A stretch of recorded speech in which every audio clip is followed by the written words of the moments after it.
Hello, friends. Welcome to my YouTube channel. Here, I share a brand new story every day. If you enjoy my videos, please like, share, and subscribe to the channel. Now, let's dive into today's story.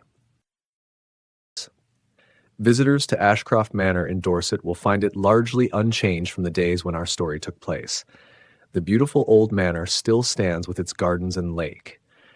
However, one notable absence is the old oak tree, which once stood proud and tall before the manor, its branches nearly brushing the walls. This tale begins in 1690 with a peculiar, solitary old woman named Eleanor Mortford, who was accused of witchcraft. Lord William Radcliffe, the owner of Ashcroft Manor at that time, described how she would climb into the oak tree outside his bedroom window every time the moon was full. He claimed she always carried a peculiar knife to cut pieces of the tree, murmuring to herself. Once, he followed her to her cottage, but she vanished mysteriously, and when he knocked on her door, she answered sleepily in her nightgown. He and the villagers were convinced she used dark magic, and she was condemned to hang. As she was led to her fate, she cursed Lord William with her final words. "There will be guests at the manor."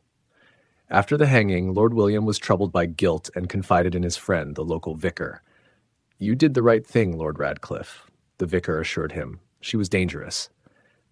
Comforted, Lord William resumed his usual routines. That evening, as Lord William and the vicar strolled through the gardens, they noticed something strange moving down the oak tree. "What kind of creature is that?" Lord William exclaimed. The vicar saw it only briefly, but thought it had more than 4 legs. Shaking his head, he dismissed the thought, reasoning that no such creature could exist. The following morning, Lord William's servants were alarmed when he did not appear at his usual hour. When repeated knocking at his locked bedroom door went unanswered, they broke it down and found Lord William lying dead in his bed, his skin a deep black. There were no visible wounds or signs of struggle, but the window was wide open. Although suspicions of poisoning were raised, the doctor could find no evidence of it. When the vicar arrived, he found Lord William's Bible by the bedside. He opened it and was struck by the words from Luke, chapter 8. "Cut it down." The room was locked for the next 40 years until Lord William's grandson, Lord Thomas Radcliffe, took up residence at Ashcroft Manor. A man of lavish tastes, Lord Thomas was engaged in several renovations, including the expansion of the local church. This required disturbing some old graves, one of which belonged to Eleanor Mortford, the supposed witch. Villagers gathered eagerly, only to be startled when her grave was found empty. Around the same time, Lord Thomas began sleeping poorly, disturbed by the drafty fire and noisy east-facing windows of his bedroom. One morning he decided to search for a more suitable room. As he inspected each, he found fault with all until he stood before his grandfather's old chamber. Despite his servants' warnings, "It's a cursed room, my lord, and the oak tree outside has always brought ill luck," Lord Thomas entered confidently. "Nothing out of the ordinary here, James," he said, throwing open the window. He couldn't help but notice how ominously the oak tree loomed, its branches almost clawing at the walls, but he said nothing. Just then a visitor arrived, a Mr. Edward Cromwell, grandson of the vicar who had known Lord William. He came bearing old documents and was welcomed in for a glass of wine. In the library, Lord Thomas perused the papers, including the vicar's notes on his grandfather's mysterious death. "Interesting," Lord Thomas mused with a chuckle. "It seems that on the day of his death, my grandfather's Bible advised him to cut it down.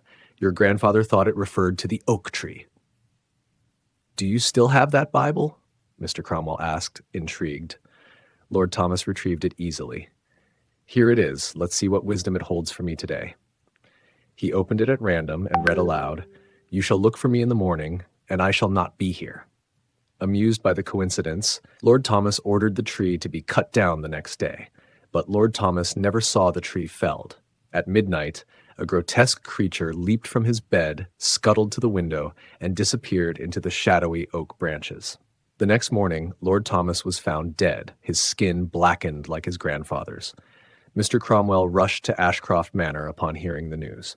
The words, "You shall look for me in the morning, and I shall not be here," echoed in his mind. When he arrived, he found the household gathered around the oak tree. Lord Thomas's final command was to cut it down, said James the servant. And there's something unnatural about that tree. Something's living inside it. The gardener climbed up the ladder to peer into a hollow, but as he held up his lamp, his face turned ashen with terror. He fell, dropping the lamp into the hollow, which ignited instantly. As the tree blazed, the crowd shrieked in horror at the sight of large, hairy creatures, resembling enormous spiders emerging one after another. The men clubbed them to death as they fled the fire. When the flames subsided, Mr. Cromwell and the braver villagers inspected the scorched remains of the tree. Inside, they found human bones, those of a woman who had died around 1690, the very year Eleanor Mortford was hanged. Two men, Michael and Henry, were having dinner together one night when their conversation shifted to memories of their school days. Michael then shared this strange story. When I enrolled at the academy in September of 1870, I quickly became friends with a Scottish boy named Andrew. The school was large, and the teachers often rotated. One term, we had a new Latin teacher named Mr. Thompson. He was a tall, pale man with a black beard, and was well-liked because he frequently shared tales from his travels to foreign lands. He carried an old gold coin in his pocket, which he said he found on a trip to Turkey, and one day he let us take a closer look. On one side was the head of a king, I'm not sure which one, and on the other side were the letters HT for his name and the date 24th July 1865. We enjoyed Mr. Thompson's classes because he often asked us to create our own sentences rather than sticking to the dull exercises in the grammar book. One day, he requested sentences using the Latin word for remember. We all wrote our sentences as usual, and Mr. Thompson went around the room checking our work. My friend Andrew seemed to be struggling to come up with something, and just before the bell rang for break, I saw him quickly jot something down. Right, as Mr. Thompson reached him. Andrew's sentence was the last one to be reviewed that day, and I waited outside the classroom for what felt like an eternity before he finally emerged, looking deep in thought. What happened? Did Mr. Thompson get angry? I asked. No, Andrew replied. My sentence was fine, I think. I wrote, memento pute inter quatuor arboris. What does that mean? I asked, puzzled. That's the strange part, Andrew explained. I didn't know what to write until the very last second, and then those words just popped into my head out of nowhere. It was odd. I could almost see an image of it in my mind. I think it means remember the well among the four trees. When Mr. Thompson read it, he went silent for a while, then started asking me questions about my family and background. Eventually, he let me go. We soon forgot about that peculiar lesson, especially since Andrew caught a cold the next day and missed school for a week. Things were uneventful for about a month, until one day we were again writing Latin sentences for Mr. Thompson. This time we had to write them on separate sheets of paper and hand them in. Mr. Thompson was going through the papers when he suddenly went pale and cried out in fright. He quickly left the room, leaving us sitting there, unsure of what to do. Eventually, I decided to take a look at the papers, and the first thing I noticed was that the top one was written in red ink. Our school strictly forbade the use of red ink. It was against the rules. The sentence read, Si tu non veneris ad me, ego veniam ad te, which translates to, if you do not come to me, I will come to you. None of the boys claimed responsibility for it. When I counted the sheets, there were 17 in total, but only 16 boys in the class. Nobody could explain where the extra paper had come from. I put it in my pocket, and when I looked at it again that afternoon, it was completely blank. No trace of the red writing remained. I knew it was the same paper because my fingerprints were still visible on it. Eventually, Mr. Thompson returned and dismissed the class, though he looked unsettled and pale. The next day, Mr. Thompson seemed back to normal during class, but that night, something even stranger happened. I woke up around midnight to find Andrew shaking me awake, looking terrified. Quick, he whispered. I think someone's trying to break into Mr. Thompson's room. I rushed to the window, but I couldn't see anything. Still, I had a strong sense that something was wrong. The two of us stood there watching closely. What exactly did you see or hear? I whispered. I didn't hear anything, Andrew replied. But a few minutes before I woke you, I found myself standing at the window, just staring. There was a horrible-looking man standing outside Mr. Thompson's window. He was very tall and thin, and he didn't look alive at all, more like a ghost. He seemed to be beckoning for Mr. Thompson to come outside. That's when I woke you. We watched for a long time, but nothing else happened that night. By morning, we were both exhausted and uneasy. Later that day, rumors spread that Mr. Thompson had gone missing. He didn't show up for our Latin class, and he was never seen again. Somehow, both Andrew and I knew better than to tell anyone what he had seen that night, so we kept quiet. "That's quite a tale, Michael," said Henry as he finished his drink. "But I really should be heading home. I just hope I don't run into any strange, thin men on the way." The two men laughed, shook hands, and went their separate ways. About a year later, Henry traveled to Ireland to visit another friend who lived in an old country house. One evening, while searching for a key, his host pulled out a small object from a box and held it up. "Take a look at this, Henry. What do you think it is?" he asked. It was an old gold coin with the head of a king on one side. Henry examined it closely. "Where did you get this?" he asked, a sense of dread creeping in. "Well, it's quite the story," his friend began. "A year or two ago, we were working on that corner of the garden over there. See, right among the 4 trees? We discovered an old well in the middle of them, and at the bottom, you'll never guess what we found." "I think I can guess," Henry said quietly. "Was it a body?" His friend looked surprised. "Yes, 2 of them, in fact. They must have been there for over 30 years. One of the bodies had its arms wrapped tightly around the other. We found this coin in one of the pockets. It seems to be from Turkey or somewhere, and it has some markings on the back. Can you read them?" "Yes, I can." Henry replied grimly. "It says H.T. and the date 24th July, 1865.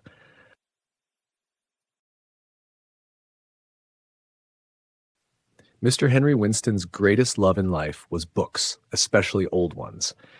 His collection grew larger every year, but he lived in his uncle's house, and his uncle was not very happy about it. One day, Mr. Winston was in Chicago to buy furniture for the new house he and his uncle were building. While he was there, he planned to choose some curtains as well. His path took him, purely by chance, past one of the best bookshops in the city, and he couldn't resist stepping in for a quick look. Wandering around the shop, he noticed a small collection of books on the part of New York where he grew up. He spent the next half hour browsing and finally decided to buy one that really interested him, the Journal of Mr. Carmichael, 1710. Realizing he was short on time, he quickly paid for the book and rushed to catch his train back to upstate New York. That night, his uncle asked about his trip to Chicago and was keen to hear about the furniture. Mr. Winston described everything in detail, but his uncle was not entirely satisfied. "And what about the curtains, Henry?" he asked. "Did you make it to the shop?" Suddenly, Henry remembered. "Oh no, that's the one thing I forgot. You see, I was on my way there when I just happened to pass." "Not Reed's bookstore, I hope," interrupted his uncle. "Don't tell me you bought more of those old books." "Well, just one," Henry admitted sheepishly. "But it's really interesting. It's a journal written by someone who lived near here." But his uncle wasn't really listening. "You won't have another chance to go back to Chicago before next week," his uncle grumbled. "And until we settle on the curtains, we're at a standstill." Luckily, his uncle retired early that evening, and Henry was left alone with his new book, which he eagerly read late into the night. The journal was full of stories of daily life, fascinating in its details. The next day after church, Henry and his uncle sat in the living room together. "Is this the book that made you forget about the curtains?" asked his uncle, picking it up. "It doesn't look all that special. The Journal of Mr. Carmichael. Huh!" But as he flipped through the pages, his interest grew. "Look at this, Henry," he said. "Isn't it unusual?" It was a piece of paper pinned to one of the pages, displaying an intricate pattern of swirling lines that drew the eye. "Why don't we get it copied for the curtains if you like it so much?" Henry suggested, eager to make up for his oversight. His uncle agreed, and the next day Henry took the design to a local shop to have it made into curtains. About a month later, Henry was called to inspect the work and was very pleased with the result. "Was it a difficult task?" he asked the manager. "Not too difficult," the manager replied. But the artist who worked on it said there was something unsettling about the pattern. Henry thought little of it and chose the colors for the curtains. A few weeks later, the curtains were installed in several rooms of the new house, including Henry's bedroom. That night, he found himself unable to stop staring at them. Even though the night was still, he could swear the curtains were moving slightly, as if something was behind them. He tried to dismiss it as an illusion caused by the winding lines in the pattern, which looked disturbingly like long, curling hair. The following evening, a friend of Henry's came to visit. After dinner, they stayed up late talking.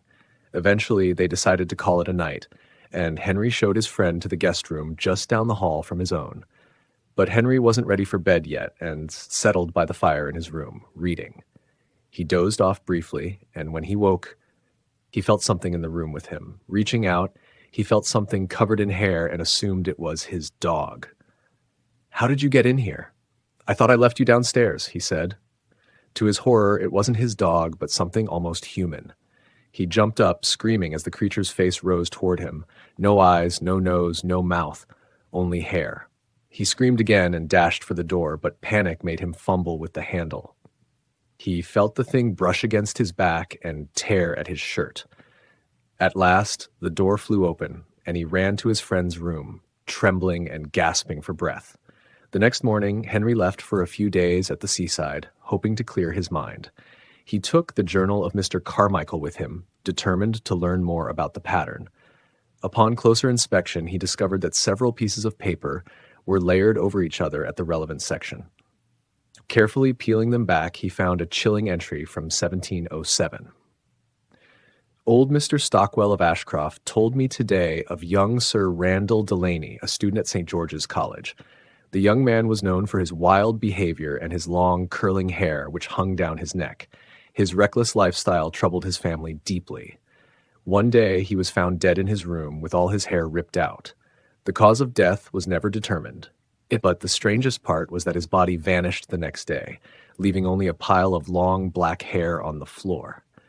His father kept some of that hair and had sketches made of it, one of which I have attached here. This was the eerie history behind the curtains.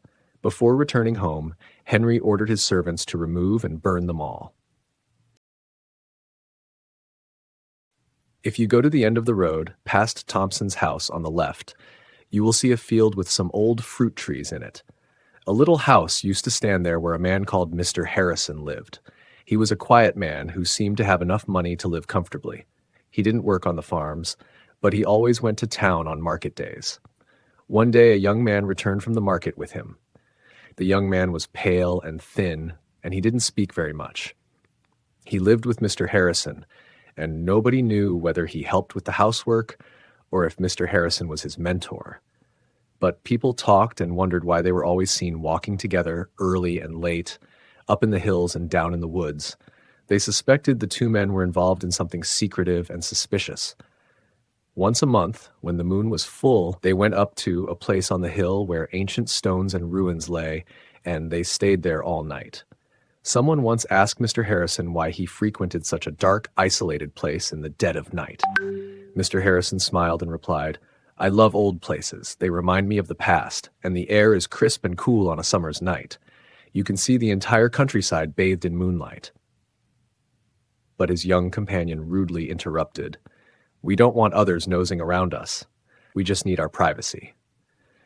Then one morning in late September, something dreadful happened.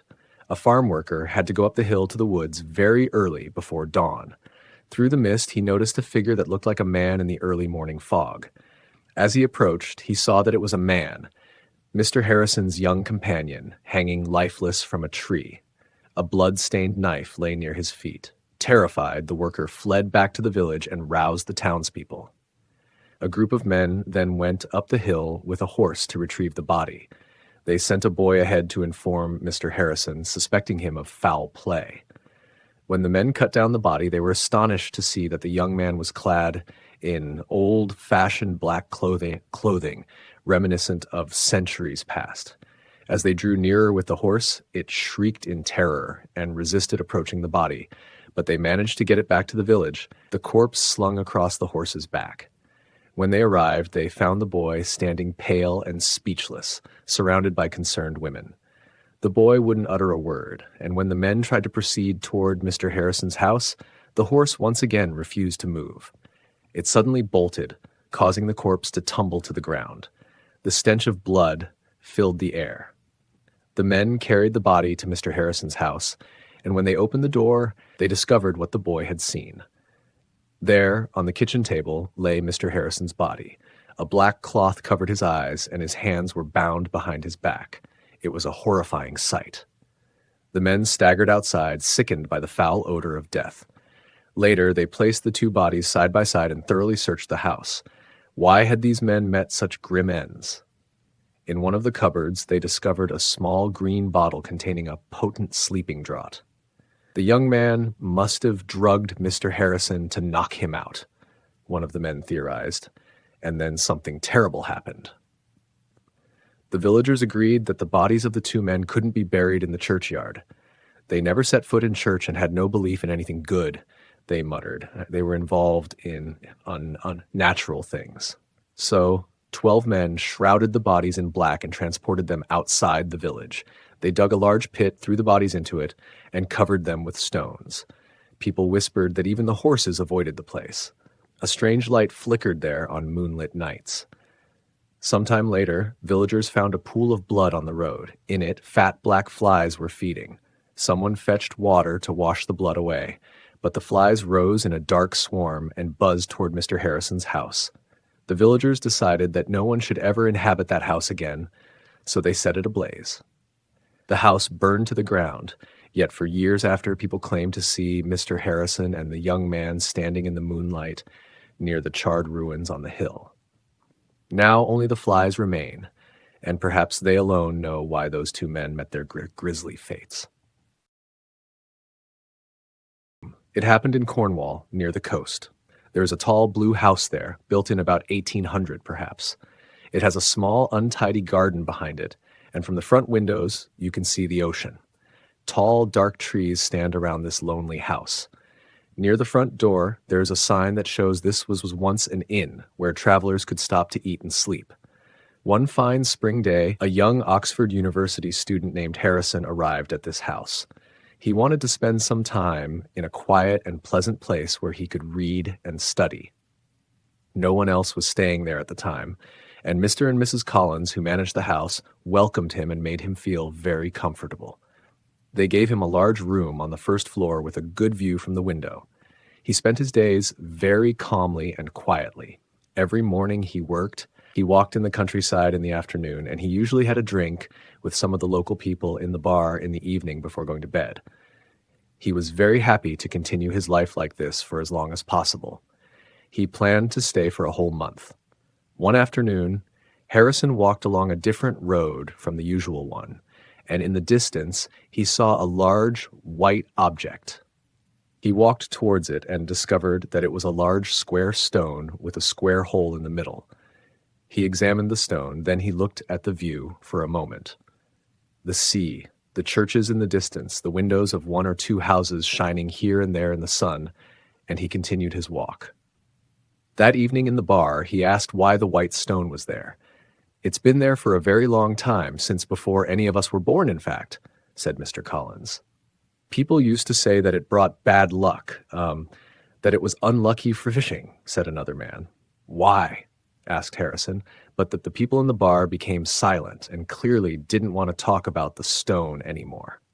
Harrison was puzzled. A few days later, he decided to stay at home to study in the afternoon. He didn't feel like going out for a walk, but at about 3 o'clock, he needed a break. He decided to spend 5 minutes looking at the other rooms on his floor of the house. He was interested to know what they were like. He got up and went quietly out of his room into the corridor. Nobody else was at home. "They're all probably at market today," he thought. The house was still and silent except for the flies. The sun was shining, and it was very hot. He went into the 3 rooms near his own bedroom. Each one was pretty and clean. Then he tried the door of the southwest room, but found that it was locked. This made Harrison want to know why it was locked and what was inside it, and he took the keys of all the other doors on the floor to try to open it. He finally succeeded. The door opened, he went in and looked around him. The room had 2 windows looking south and west, so it was very bright and hot.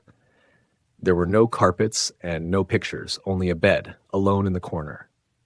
It was not a very interesting room, but suddenly, Harrison turned and ran out of the room, closing the door behind him noisily. Someone was in there, in the bed, he almost shouted. There were covers over the whole body on the bed, but it was not dead because it moved. He was not dreaming, Harrison knew. This was the middle of a bright, sunny day, after all. He didn't know what to do. First, of course, he had to lock the door again, but before he did this, he listened. Everything was silent inside the room. He put the key into the lock and turned it as quietly as he could, but he still made some noise. Suddenly he stopped. Someone was walking towards the door. He turned and ran along the corridor to his room, closed the door, and locked it behind him as fast as he could. He waited and listened. Perhaps this person can walk through doors and walls, he whispered to himself. Nothing happened. Now what? He thought. His first idea was to leave the house as soon as he could, but if he changed his plans, Mr. and Mrs. Collins would know that something was wrong. Also, if they already knew about the person in the locked room but still lived in the house, then there was surely nothing for him to be afraid of. Maybe it would be better to stay and say nothing. This was the easiest thing to do. Harrison stayed there for another week, and although he never went near the door again, he often stopped in the corridor and listened. But there was only silence. He didn't ask anyone in the village about the locked room because he was too afraid, but near the end of the week, he started to think more and more about the person in the locked room, and he eventually decided to find out more before he left. He made a plan. He would leave on the 4 o'clock train the next day, and while the horse waited outside with his bags, he would go upstairs and take one last quick look into the room. This is what happened. He paid Mr. Collins, put the bags on the horse, thanked Mrs. Collins, and said, "I'll just take a last look upstairs to be sure that I have all my things." He then ran up the stairs and opened the door to the room as quietly as possible. He almost laughed. "It's not a real person at all. How silly of me! It's just a pile of old clothes," he thought. He turned to go, but suddenly something moved behind him. He turned quickly and saw the pile of old clothes walking towards him, with a knife stuck at the front of its jacket and dried blood all down its shirt. He pulled open the door and rushed out of the room and down the stairs. Then he fell, and everything went black. When he opened his eyes, Mr. Collins was standing over him with a strong drink in a glass. He looked annoyed. "You shouldn't have done that, Mr. Harrison, sir. It was a stupid thing to do after we've been so good to you. Why did you want to look in that room? Nobody will want to stay in this house anymore if you tell people what you've seen," he said. "I'm sorry. I just wanted to know, that's all," said Harrison. "I won't tell anyone, I promise." So, before he left, Mr. and Mrs. Collins told him what they knew. People say that a rich gentleman lived here a long time ago. One evening, he was out walking in the village when a group of men attacked him. They wanted to steal his money. They held him down on that big white stone, which you saw when you were out walking the other day, and they killed him with a knife. Then they threw his body into the sea. Later, some people from the village moved the stone away from the village. They said the fish along this part of the coast would not come anywhere near it. The fishermen were not catching anything, you see. The people who lived in this house before us told us to lock that bedroom, but to leave the bed in it because the gentleman's ghost might want to come back and sleep in the house again. You're the first person to see him since we've been here. He's never been a problem to us. But please don't tell anyone, they repeated. We don't want people talking about ghosts in this house. For many years, Harrison didn't say a word to anyone about what happened in the Collins house in Cornwall, and I only know his story because years later, when he came to stay with my family, I was the person who showed him to his bedroom. When we reached the bedroom door, he opened it very loudly and stopped outside. He stood there for a minute and carefully inspected every corner of the room before he went in. Then he remembered that I was standing there and said, "Oh, I'm sorry, my dear, but something very odd happened to me once." And he told me the story I have just told you. Mr. Peter Sullivan was a collector of paintings, and his special interest was pictures of old English country houses, churches, and towns. One day, he received a price list from Mrs. Pritchard's shop, where he often bought paintings. Along with the list was a note from Mrs. Pritchard herself suggesting that painting number 978 might interest Mr. Sullivan. Although the price seemed rather high, the description of number 978 made Mr. Sullivan keen to see it. He decided to order it at once. The painting arrived a few days later, and Mr. Sullivan tore off the paper, feeling quite excited. What he found was an ordinary picture of a large country house from the previous century.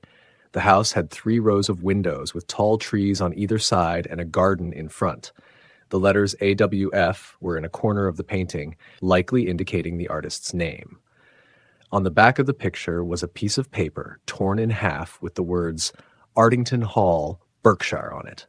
He could not see anything very special about the picture and couldn't understand why Mrs. Pritchard thought he would like it or why the price was so high. He decided to send it back to the shop the next day. That evening, a good friend, David Mallory, came to Sullivan's house and noticed the painting. "A new one, eh, Sullivan?" "I rather like it.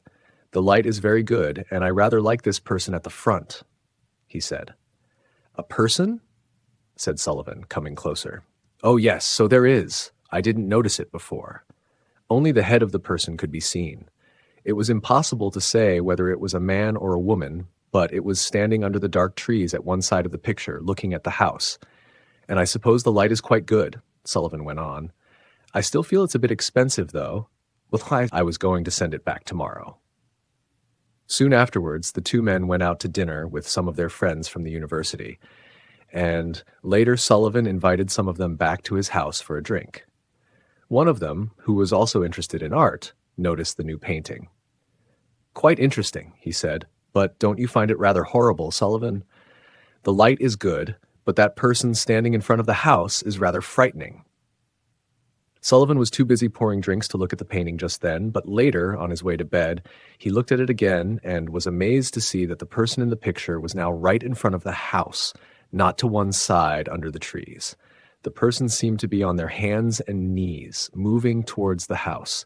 He or she looked extremely thin and was dressed all in black, except for a white cross on the back.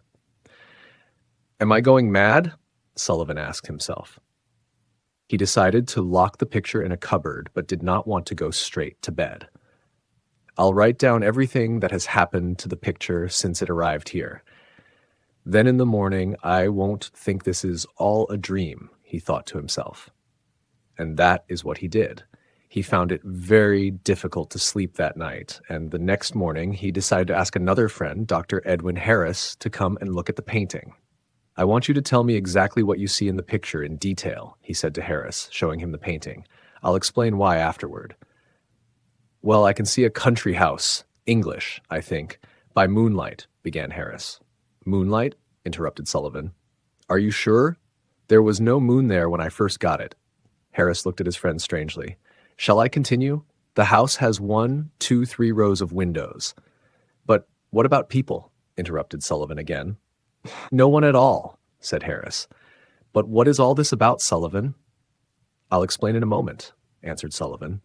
"Can you see anything more?" "Well, let me see. The only other interesting detail is that one of the windows on the ground floor is open," said Harris. "My goodness," Sullivan shouted. "It's inside the house now."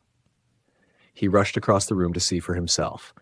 Sure enough, Harris's description was correct. Sullivan went to his desk and wrote quickly for a minute or 2. Then he brought 2 pieces of paper over to Harris. The first was a description of the painting as it was at that moment, which Harris signed.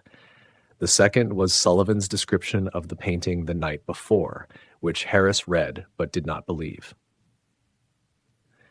"This is the strangest thing I've ever heard or seen," said Harris. "The first thing we must do is take a photograph of the painting before it changes again. Then we should try to find out where this place is in England. I feel there is something strange and terrible happening there." "Yes, and I also want to ask David Mallory to write a description of what he saw when he looked at the painting last night.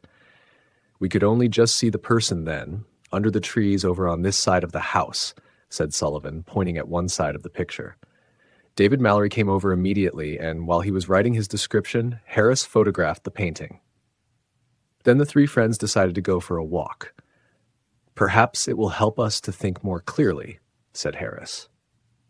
They returned to Sullivan's house at about 5 o'clock in the afternoon and were surprised to find Sullivan's servant, Edward, sitting and staring at the painting. When the three men entered, he jumped to his feet in embarrassment.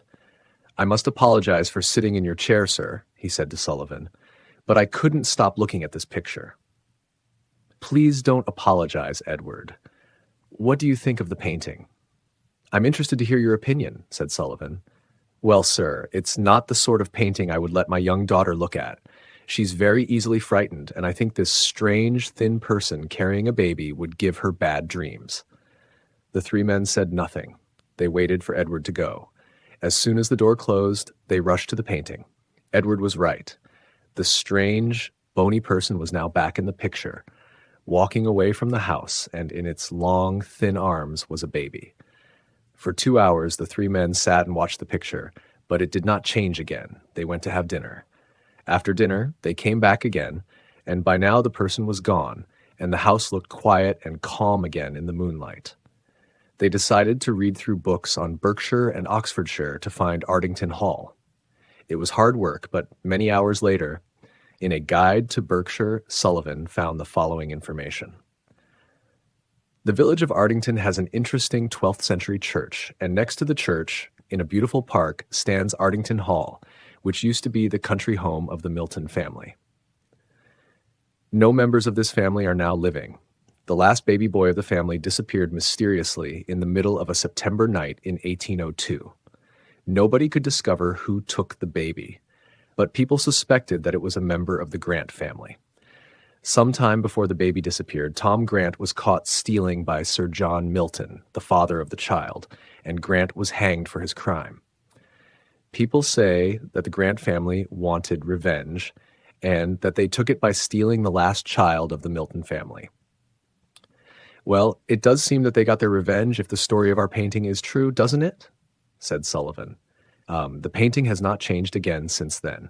It now hangs in the museum at Ardington in Berkshire. I live on the outskirts of a mid-sized town in Montana. The whole reason I live here is because owning a huge plot of land isn't as impossible of a task as it can be in most other states. My house is small, but it was cozy enough for living alone. This happened years ago. It was spring, and we were going through a month of pouring rain almost every single day. It was a Sunday, and I was home from work, spending the day watching TV and resting. Sometime around 4 p.m., I got an unexpected knock at my door. I barely heard it through the rain, and when I entered the door, I was even more surprised to see it was some random guy, not a mailman or anything of the sort. Someone coming all the way out onto my property without notice was very unusual, being that it was far out of the way. "How can I help you?" I said. The guy, looking like someone in his late 50s, said he'd been camping out in the woods nearby and had gotten into some trouble and needed a place to stay for the night. With the location of my house, if he wasn't lying, then showing up at my doorstep would make sense because I was the closest place within the woods by at least a few miles. It was also pouring out, which made me feel even worse for him, but it still didn't take away from the possible danger of letting a stranger into my home. I offered him a phone call to get a ride into town, but the guy denied my offer. After bluntly saying he couldn't stay here, the guy walked off. I watched him go down the dirt road a little ways, then he veered off and walked into the woods. As odd as that was, I didn't have it on my mind for more than a few minutes before I was back to watching TV. I didn't check the time very often, but it had to be at least a few hours later and well into the night when I saw an orange glare coming from the window by my backyard. I got up and moved the curtain. Through the rain and fog, I saw a campfire right in the middle of the woods outside my house. It was small, flickering under a large tree as the rain poured down on it. Standing next to it, there was the outline of a figure holding something. I couldn't tell, though, if he was facing my house or into the woods. After a moment, I closed the curtains and picked up my phone, calling the police to let them know about this person outside my house. I knew it would take probably an hour for them to get here, and whoever was out there wasn't doing me any harm, but at the very least, I wanted them away from my house before I went to bed. Once I got off the phone with the officer, I checked the window again. The fire was still burning lightly, but the figure wasn't there. Then I heard footsteps coming toward the house. I ran to the other window and caught sight of him walking past with a hunting rifle in his hand before he turned the corner and went to the front door. He banged on it a few times, then it went quiet. I grabbed my self-defense handgun from the hallway closet and hid around the wall, still trying to process the situation I was in. He hit the door again. This time I could tell it was with the stock of his rifle, nearly breaking a panel out of the door. In this moment, I could only think that I had to try to deter him immediately before it becomes life or death for one of us. I shot around toward the edge of the door frame, deafening myself for a second as the shot rang through the house. When my hearing came back, all I heard was the rain pouring down, no footsteps, banging, or yelling. I gathered up the courage after a few minutes of no sounds and looked out the peephole. Seeing an empty porch and outside in the yard were clear footprints going away from the house. He must have run right after the shot during the couple of seconds I couldn't hear. Police did a thorough search and found some strange details out by where the campfire was. They found the duffel bag with evidence of it having been buried nearby and likely dug up just hours before the attack. What they told me is that it was most likely a burglary kit or possibly even a murder kit that was planted in advance with the intent to be dug up and used later on. This means whoever attacked me had planned it and had been right outside my house at least once before that night.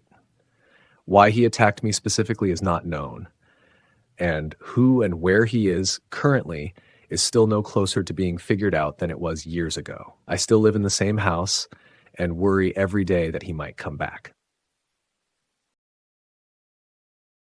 When I was growing up, I lived with my mom in a small house during my middle school and high school years. She took up an overnight job, so most nights of the week, I was alone between 8 p.m. and 6 a.m. This happened a few months before I graduated high school on a regular night at around 9 p.m. I said goodbye to my mom like usual, then I played some video games for a few hours. It was a school night, so I couldn't stay up super late, but I still stayed up later than I should have.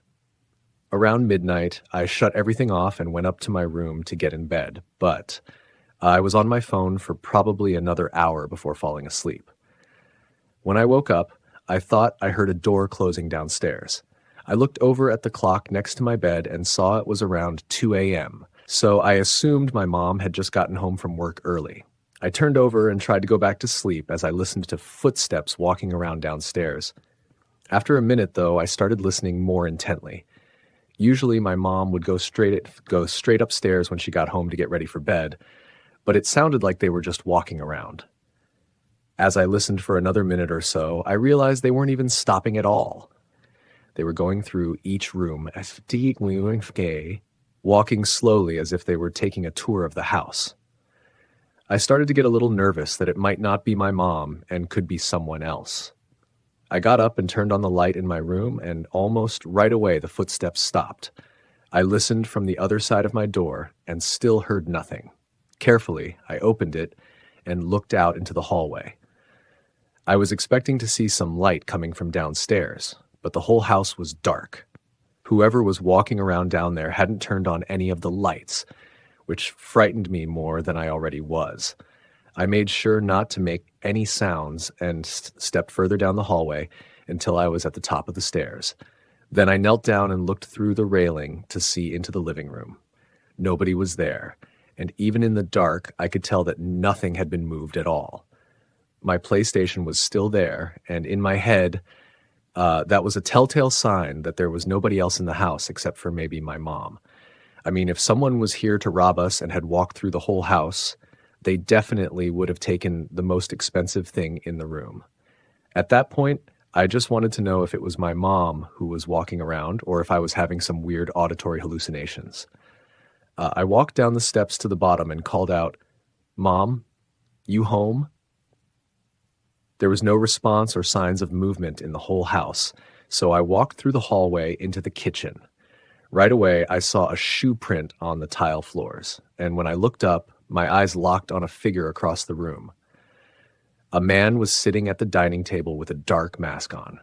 His clothing was all black, which made it difficult to fully make out any features of him. He was looking at me, but he didn't say anything or even move. He stared at me with an emotionless look. I ran straight back upstairs and locked myself in my room as I called 911. The operator kept me updated on the police's estimated arrival, but after a minute, I heard the man slowly walk across the downstairs and over to the bottom of the staircase.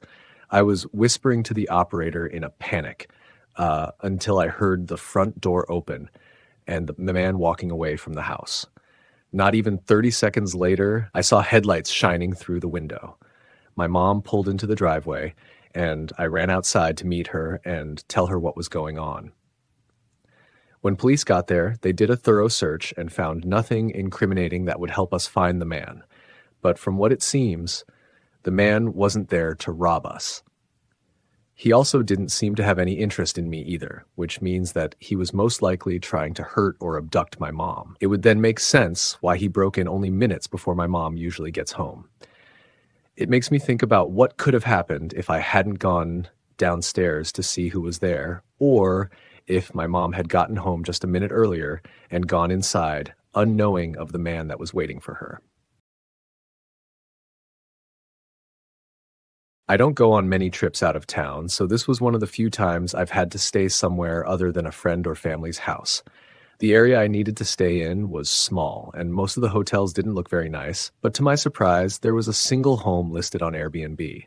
It was my first time using the site, but the house looked like a decent place, much better than the hotels. I requested the dates, and in a few minutes, the place was booked. The following week, I started the drive. When I got to the town of Blackwood, which was about 4 hours from my home in Redwood City, it was well into the night. Blackwood almost looked deserted compared to where I was used to living. All the house lights were off and all the stores were closed. No people or cars were out. Of course, it was the middle of the night, so I didn't expect this small town to be lit up and active at this time, but it was still eerie considering I hadn't seen it during the day. I only came in with this as the first impression. The street that took me to the Airbnb was dark as well, leading through a winding, forested neighborhood until I eventually ended up at the house. It was one of the few that had its porch and outdoor lights on, but one window upstairs had a light coming through it as well. I figured the last guest had just made the mistake of leaving it on, so I thought nothing of it and started getting my stuff up to the front door. I got the key code from my email and opened the door, getting inside and locking the door behind me. I quickly put my stuff in the corner of the room, then went upstairs to turn off the light that was left on. It was one of the spare bedrooms, only having a bed and a small dresser in it. I flicked it off, then went to the main bedroom to set up my things. I was only staying for one night, but I had it booked for 2 because I needed to be there late into the following day. I was up for no more than an hour before finally getting in bed and turning in for the night. I rested my eyes and tried to sleep, but was laying awake for a long time. I sat up quickly, hearing a thud run through the walls of the house. I stared at the door, trying to think of what could have been the cause of the sound, but with no ideas coming to mind, I got up to check. I opened the door softly, peering into the upstairs hallway. It was dark and quiet now. No more thuds, only the sound of the house swaying in the wind. I stepped back and quietly shut the door, but a strange feeling came to me that had me wait as I thought more about the sound I heard. As I stood there, soft creaks started to go along the floorboards from the other room. I listened with my ear against the door as the creaking moved into the hallway and then began making its way toward the door. I was so in shock that I almost didn't realize that it had to be footsteps of someone approaching. My heart started racing as they came right up to the other side of the door. I put my hand tightly on the door handle to keep it from moving, and only a moment later, I felt it pull down. As soon as I resisted it, they eased off. There was a small moment before suddenly the handle was forced down, and they slammed into the door. It swung half open before I pressed my body back into it. I only saw half of their face in the doorway, but in their eyes was an anger that I didn't expect to ever see. After a struggle, I somehow managed to push the door back into the latch and lock it. The man on the other side tried to get it back open, but after yelling a few unpleasant words towards me, he ran downstairs and out of the house. I was still catching my breath, and my mind was racing, but I gathered myself up and dialed 911. For such a small town, they came shortly after. The owner of the Airbnb continued with the case after I left the following day, but I wish I had kept up with it. That man seemed so desperate to get into my room and was in some state of rage, like he wanted to hurt me as if I'd done something to him. Everything about it is disturbing, and I don't think I'll ever get it out of my head. Airbnbs probably won't be something I take part in again for a long time. At the time, it was the beginning of summer, so I was off from school and I didn't have any job. The majority of my time was spent inside the house playing video games, watching YouTube or TV, or just relaxing. My family lived in Pine Ridge, a quiet suburban neighborhood that was always peaceful. When this happened, my parents were out of town for a few days, leaving me with the house. This was a common thing and was never a big deal. Sometimes I'd invite friends over or whatever, but this night, I was just enjoying the time to myself.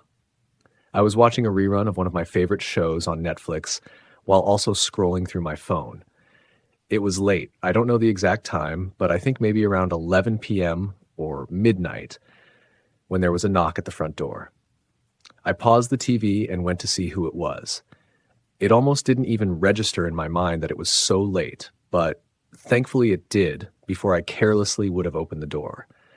I looked in the peephole and saw two men, both wearing similar clothes, just waiting for me to answer. I stood there and thought for a second whether or not to let them know I was home by asking what they wanted. I ended up staying quiet and just watching to wait for them to leave. But a few seconds later, they called out, "Hello, we're here looking to speak with Mr. and Mrs. Anderson." That was my parents they were referring to, though I changed the name for privacy. Confused, I still remained quiet, knowing it was far too late for any sort of visit, even if it was important. After a minute, the men looked at each other and said something quietly, then walked off the porch. The outdoor lights were off, so I couldn't see where they went, but I never saw any headlights or cars show up, which had me wondering if they'd walked here, which would only make things weirder. I went back to the TV, but left it on pause for a while so I could hear if they came back. It only took a few minutes until I heard a pair of footsteps outside the house. They went up to the porch, but instead of knocking like they did before, they started making their way around to the side of the house. I got up and ran to the back window. As they got to the backyard, I saw them open the fence and enter, and I hid away from the window so I wouldn't be seen, but I could hear them go up to the back door. They started talking, then began messing with the door. I took this as my chance to get my phone and hide inside the garage. I called the police, explaining the possible break-in that was taking place, and after less than a minute, a loud pop sound vibrated through the house and the back door slid open. Their footsteps went through the house and straight to the stairs going up to the bedrooms. A door opened, they entered, then closed it behind them. But after that, there were no more sounds. I waited for a horrifying and slow 5 minutes in silence before the police pulled up to the house. When they did, there were a few quick footsteps upstairs. Then the two men started arguing. A few officers came in through the back door and ran upstairs, while another came to the garage and helped me outside.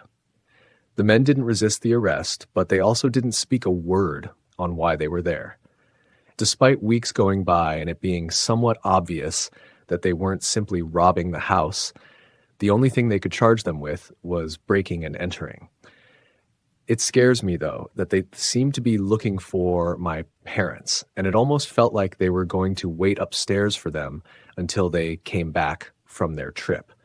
I think back to whether or not I should have shown myself and if that would have stopped the break-in, but something about their behavior tells me that they still would have broken in and would have done to me whatever was necessary.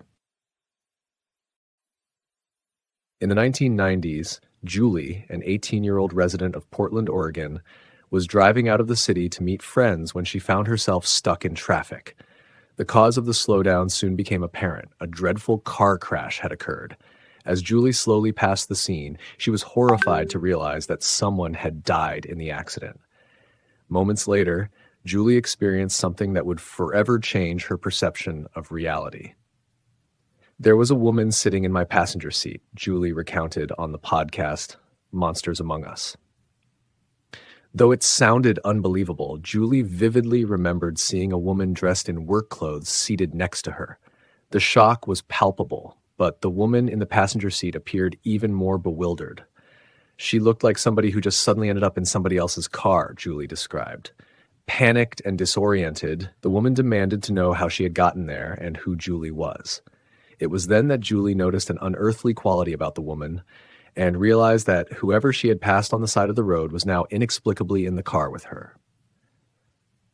"Ma'am, you need to calm down. My name is Julie, and I'm here to help," Julie said, trying to soothe the stranger. Julie went on to explain that the woman had been in a car accident and had somehow ended up in her passenger seat. The woman was stricken with the realization. As they continued driving, they passed a clearing in the trees. With gentle encouragement from Julie, the woman seemed to find peace and walked toward the sunlight, eventually disappearing into thin air. In complete disbelief, Julie pulled over, convincing herself that she must have imagined the whole incident. However, several days later, her unsettling experience was confirmed. A news story aired about a trucker injured in a car accident, and to Julie's shock, the broadcast included a picture of the woman who had appeared in her car.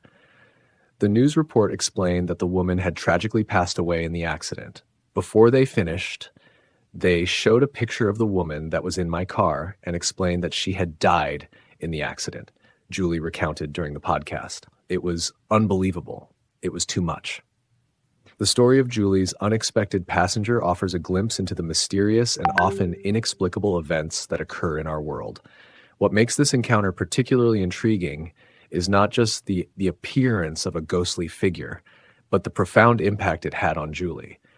The experience left her questioning the nature of life and death, and the thin veil that separates the two. Julie's story has since become a topic of discussion among paranormal enthusiasts and skeptics alike. Some propose that Julie experienced a vivid hallucination brought on by the trauma of witnessing the accident. Others believe that she had a genuine encounter with a spirit caught between worlds. Julie's life was forever changed by this encounter. She became more attuned to the possibility of the supernatural and found herself drawn to stories of similar experiences. Her account has been featured in numerous paranormal podcasts and articles, each retelling bringing new insights and interpretations. Despite the skepticism and disbelief that often accompany such stories, Julie remains steadfast in her recollection. "It was real as you and me," she insists.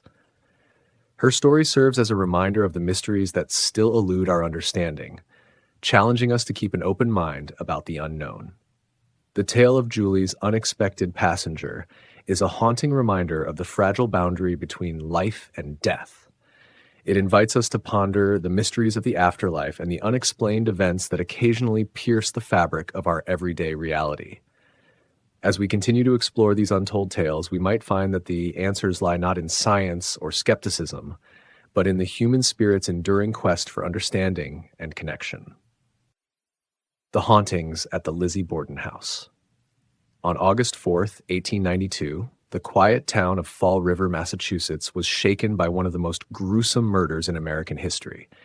Andrew Borden and his wife Abby were found bludgeoned to death with an axe in their home. While murder itself was not uncommon in the late 1800s, the brutality of the crime and the fact that the main suspect was their 32-year-old daughter, Lizzie Borden, made the case extraordinary. The subsequent trial captivated the nation, with newspapers around the world covering every detail.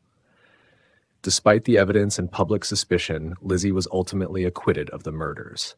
However, the shadow of the heinous killings has forever linked her name to the crime, and the house where it all occurred remains a focal point of intrigue and horror. Today, the Borden home has been transformed into a bed and breakfast and museum, drawing history enthusiasts and thrill seekers alike. Visitors flock to the house, curious to see if the rumors of its haunting are true. When I started working here, it was more about the history. I really didn't care about the paranormal, recounts Suzanne St. John, a realtor and tour guide at the Lizzie Borden House, to today.com. However, her perspective shifted dramatically after experiencing several unexplained phenomena. Guests tell us they hear laughing and playing in the middle of the night, and things get moved around, she says. St. John herself has witnessed several strange occurrences. Once, she discovered toys scattered across a room that no one had entered. On another occasion, a picture inexplicably fell over and slid 2 feet across the floor. She also recalls a closet door opening on its own. One of the most eerie experiences happened on the eve of the anniversary of Andrew and Abby's murder. St. John and 2 other tour guides felt a sudden, sharp, piercing pain in their left eyes, the same spot where Andrew Borden sustained his fatal injuries. Perhaps the most unsettling tale is about a tour guide who asked her group to silence their cell phones before starting the tour. Moments later, a guest's phone rang. When the guide asked if she needed to take the call, the woman replied, "It's my mom." The guide suggested she might want to step outside to answer, but the woman responded, "She died 2 years ago." The Lizzie Borden House is steeped in a rich history of both documented facts and spectral lore. Its transformation into a bed and breakfast has only added layers to its story. The house attracts visitors who are drawn by the promise of both historical insight and the chance to encounter something otherworldly.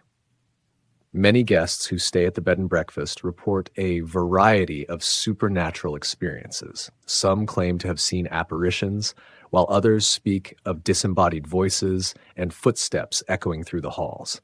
These reports have been consistent over the years, adding to the house's reputation as one of America's most haunted locations. St. John's stories are not isolated incidents. Staff and guests alike have recounted numerous experiences that defy rational explanation. Some visitors have awoken to find objects moved or displaced, while others have felt an unshakable presence watching them. The house's atmosphere, steeped in its tragic past, seems to retain the essence of its former inhabitants. The historical tours offered at the Lizzie Borden House delve deep into the details of the crime, trial, and the Borden family's history. These tours often leave visitors with a profound sense of the tragedy that unfolded within the house's walls. The blending of historical fact with the eerie experiences reported by visitors creates a unique and compelling narrative that continues to fascinate and terrify. One notable incident involved a group of paranormal investigators who spent a night in the house. Using various pieces of equipment, they documented what they believed to be significant paranormal activity. Their findings included unexplained temperature drops, electronic voice phenomena, EVPs, and even video footage of shadowy figures moving through the rooms. The investigators' report added a new layer to the house's legend, suggesting that the spirits of Andrew and Abby Borden, along with other unidentified entities, may still linger in the house. These findings have only fueled the interest and curiosity of both paranormal enthusiasts and skeptics. The Lizzie Borden House remains a testament to the enduring allure of unsolved mysteries and the supernatural. It stands as a reminder of the brutal crime that shocked a nation and the lingering questions that continue to captivate imaginations. For those brave enough to visit, the house offers a unique experience that bridges the gap between history and the paranormal, leaving an indelible mark on all who enter its doors. In the quiet of the night, when the house settles into an eerie stillness, one can almost hear the whispers of the past echoing through its halls. The Lizzie Borden House, with its tragic history and spectral presence, remains a place where the past is never truly gone, and the mysteries of the afterlife linger just beyond the veil. The Haunting of Captain Joseph White, A Tale of Greed and Ghosts in Salem. While Salem, Massachusetts is most famously associated with the witch trials of 1692, its 400-year history is rife with other chilling tales. One such story is the brutal murder of Captain Joseph White, a wealthy merchant whose death remains one of Salem's most infamous crimes. Captain Joseph White, at 82 years old, was a prosperous and influential figure in Salem. His life ended abruptly and violently when he was found bludgeoned to death in his bed. The motive behind this heinous crime was greed, as detailed by Giovanni Alabiso, owner and tour guide at Salem Historical Tours. According to Alabiso, the murder was orchestrated by brothers Joseph and Francis Knapp. Driven by the desire to inherit Captain White's fortune, they enlisted the help of Richard Crowninshield, a known criminal, to carry out their plan. Late in the evening, when Captain White was asleep, Dick Crowninshield sneaked into the house, recounts Alabiso. He went upstairs to the second floor, took a club, and brutally bashed the captain over the head, crushing his skull. The murder sparked a sensational trial that captivated the nation. The gruesome details and the involvement of prominent families turned it into a scandal of immense proportions. The crime and trial are believed to have inspired Edgar Allan Poe's The Telltale Heart and the classic game Clue.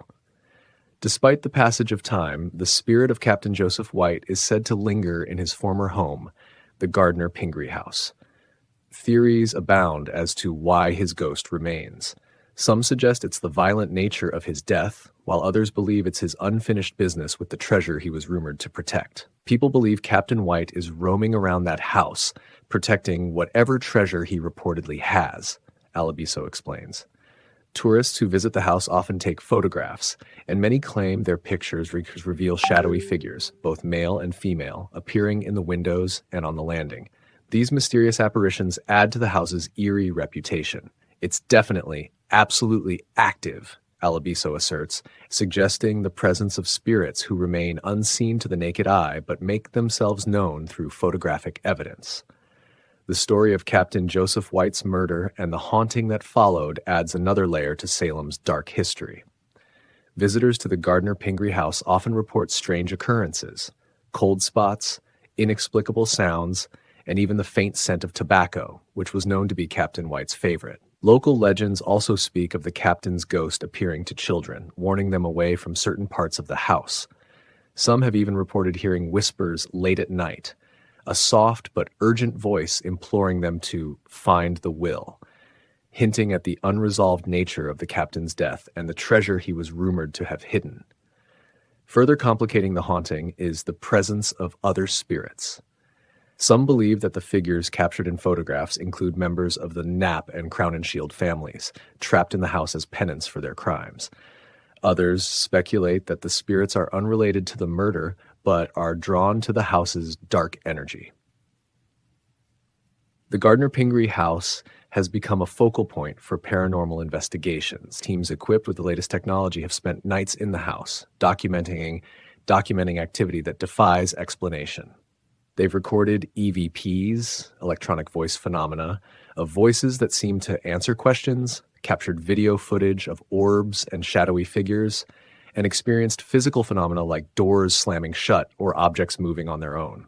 One particularly compelling piece of evidence was a video recording of a door opening and closing repeatedly, despite the absence of any drafts or mechanical malfunctions. Investigators who reviewed the footage were convinced it was the work of an unseen force, possibly Captain White himself, or one of the other spirits rumored to inhabit the house. The haunting of Captain Joseph White serves a grim reminder of the lengths to which human greed can go and the restless spirits it can leave in its wake. The Gardner Pingree House stands as a monument to this dark chapter in Salem's history, a place where the past refuses to stay buried and the spirits of those wronged continue to seek justice or peace. For those brave enough to explore its haunted halls, the Gardner Pingree House offers a unique glimpse into Salem's spectral side. It's a place where history and the supernatural collide, creating an atmosphere that is both fascinating and unnerving.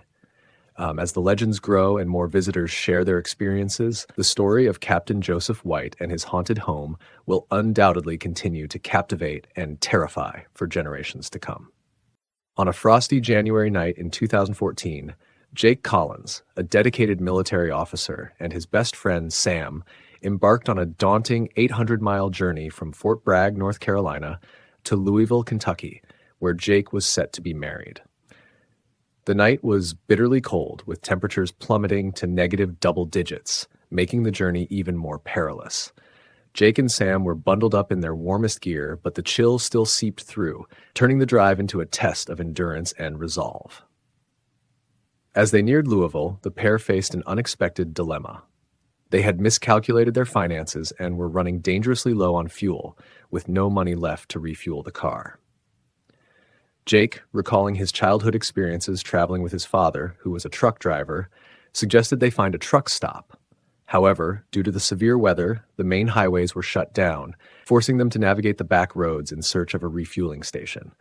The roads were treacherous, covered in ice and snow, and visibility was poor.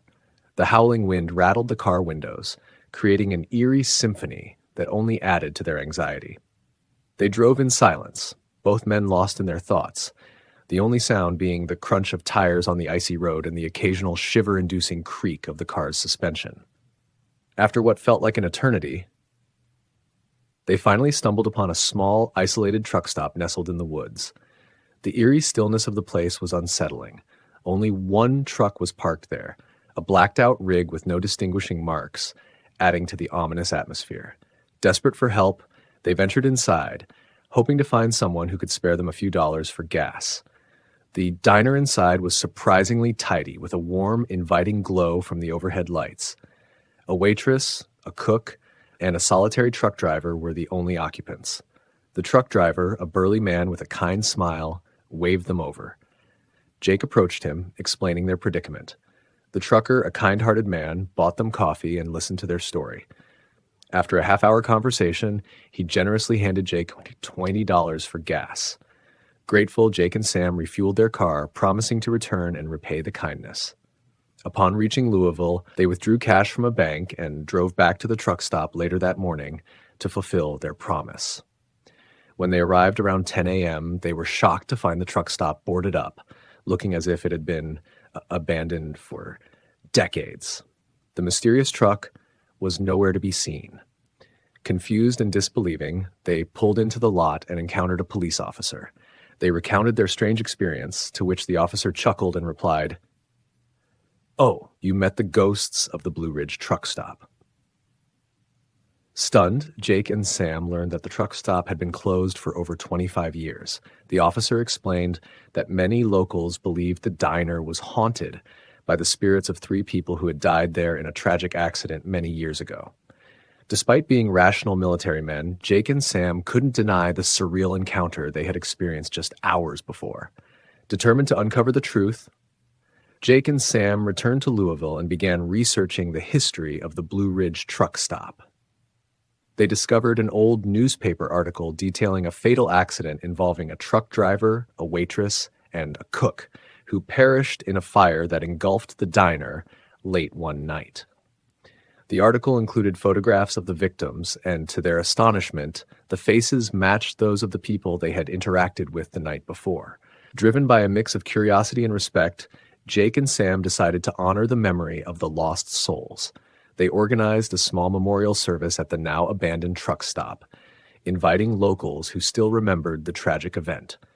They shared their eerie experience and laid flowers at the site, hoping to bring peace to the spirits who had helped them in their time of need. Over the years, the story of Jake and Sam's ghostly encounter became a local legend, passed down through generations. The Blue Ridge truck stop, though still abandoned, was no longer seen as a place of fear, but as a testament to the enduring kindness of the human spirit, even in the afterlife. Jake and Sam's journey taught them that sometimes the most inexplicable experiences can leave the most profound impact, forever altering their perception of the world and the mysteries that lie beyond. Jake Matthews, a longtime resident of Salem, Massachusetts, loved taking leisurely drives with his 3-year-old daughter, Lily.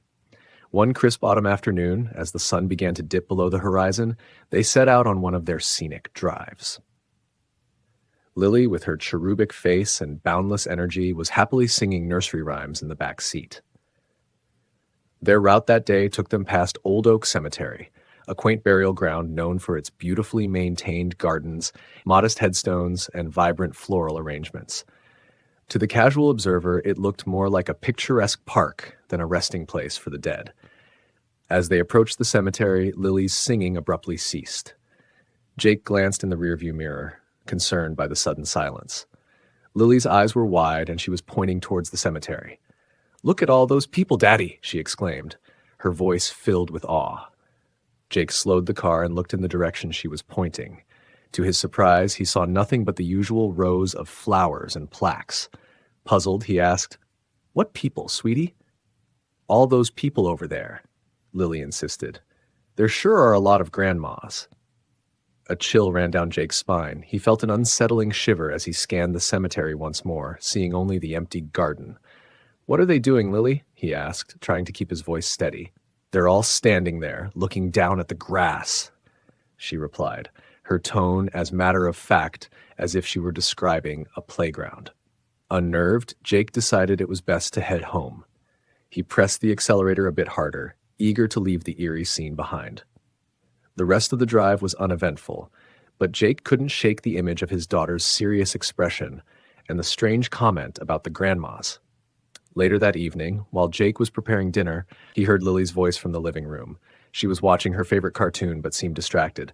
"Daddy," she called out, "you know, they weren't alive." Jake walked into the room, a frown creasing his forehead. "What do you mean, Lily? The people on TV?" "No," Lily said, shaking her head. "Those people we saw, they were all paused." Jake couldn't sleep that night. His daughter's words echoed in his mind, and he wondered if she had some sort of sixth sense or an overactive imagination. The next day, he decided to do some research on Old Oak Cemetery. He discovered that it had a long history dating back to the 1700s and was rumored to be haunted by the spirits of those buried there. Intrigued and a bit anxious, Jake reached out to a local historian named Eleanor Whitman. Eleanor had spent years studying the cemetery's history and its supposed hauntings. When Jake recounted Lily's experience, Eleanor listened intently, her eyes widening with interest. "Many people have reported seeing apparitions in that cemetery," she said. "Most commonly, they see figures that seem to be looking for something or someone. Children, in particular, seem to have a knack for seeing what adults cannot." A few days later, Jake decided to return to the cemetery, this time with Eleanor. They walked through the rows of headstones, Eleanor pointing out various historical markers and recounting tales of the people buried there. As they reached the older section of the cemetery, Jake felt a strange sensation, as if he were being watched. "Lily said they were all paused," he murmured to Eleanor. Eleanor nodded thoughtfully. "Spirits often linger when they have unfinished business or a strong attachment to the living world. It's possible that what Lily saw were spirits caught in a moment of their past." Back at home, Jake sat with Lily and asked her to describe the people she saw again. This time, he recorded their conversation. Lily described the figures in more detail, mentioning their old-fashioned clothes and how they seemed sad. As Jake listened to the recording later, he felt a sense of urgency. He contacted Eleanor again, and together they delved deeper into the history of those buried in the cemetery. They discovered a tragic story about a fire that had claimed many lives in a nearby nursing home several decades ago. Many of the victims were buried in Old Oak Cemetery. Determined to help, Jake and Eleanor held a small memorial service at the cemetery, hoping to bring peace to the restless spirits. They read the names of the deceased, laid flowers on their graves, and lit candles in their memory. A few days after the service, Lily no longer mentioned seeing people in the cemetery. Jake felt a sense of relief, believing that perhaps they had helped the spirits find peace. Years passed and Lily grew up, the memory of the cemetery fading with time. Jake often wondered about that strange day and whether his daughter truly saw something beyond the veil of the living world. He never spoke of it to her again. But every time he passed Old Oak Cemetery, he couldn't help but feel a quiet reverence for the whispering shadows that once lingered there. In the end, whether it was a child's imagination or a glimpse into the supernatural, Jake learned to respect the mysteries of the past and the possibility that some spirits, like memories, never truly fade away. The Mount Haven Hotel in Ashford, New Hampshire, has stood majestically for over a century, originally built as an opulent retreat for the elite seeking respite amidst the serene mountains. Its grand architecture and luxurious amenities once attracted the wealthiest visitors from far and wide. However, as decades passed, the hotel's popularity waned, and by the 1970s, the splendid establishment had fallen into disrepair. It was during this period that renowned author Samuel Kincaid spent a night at Mount Haven, drawing inspiration for his iconic horror novel, The Haunting. The success of Kincaid's book and the subsequent blockbuster film rejuvenated the Mount Haven Hotel, drawing hordes of guests eager to experience the place that inspired one of the most terrifying stories of all time. Given its storied history, it was no surprise that tales of supernatural occurrences abounded among the guests. Fascinated by the ghostly rumors, Texas resident Robert Lee decided to book a spontaneous trip to Mount Haven in the spring of 2016. Upon his arrival, Robert was captivated by the hotel's timeless charm. After enjoying a delightful dinner, he roamed the hotel's corridors, camera in hand, eager to capture the essence of the historic landmark. As he reached the grand staircase, he paused, waiting for the area to clear before snapping a photo.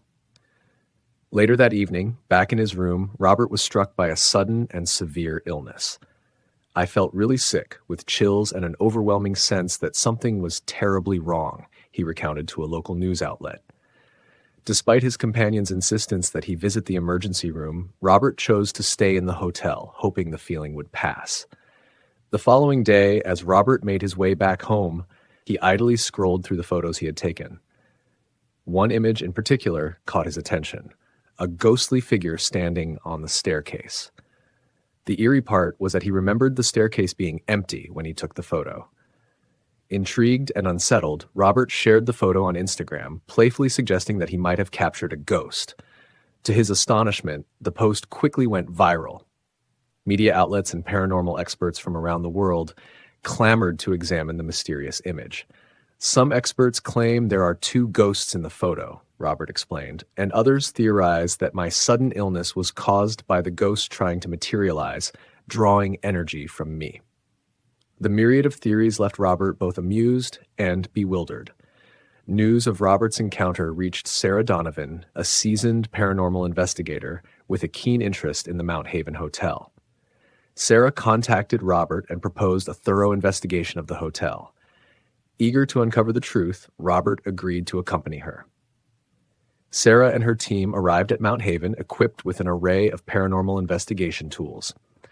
They spent several nights exploring the hotel's nooks and crannies, interviewing staff and guests about their experiences. Many recounted stories of unexplained noises, flickering lights, and cold spots. During their investigation, Sarah unearthed historical records revealing a tragic fire that had ravaged the hotel in the early 1900s. Several guests and staff members had perished in the blaze, their bodies never recovered. The records indicated that the grand staircase where Robert had taken the eerie photo was a focal point of the fire. Haunted by these revelations, Sarah and Robert delved deeper into the hotel's past, uncovering tales of lost souls and unfinished business. They conducted a seance, hoping to communicate with the spirits and provide them the closure they sought. Gathered in the hotel's grand ballroom, Sarah, Robert, and the team sat around a table, candles flickering as they called out to the spirits. The air grew heavy, and an icy draft swept through the room. Suddenly, a faint voice echoed, recounting the final moments before the fire. The spirit, identifying herself as Emily, a former maid at the hotel, spoke of her love for a guest who had also perished. She described their plan to meet at the staircase before fleeing the fire, a plan tragically cut short by the swift-moving flames.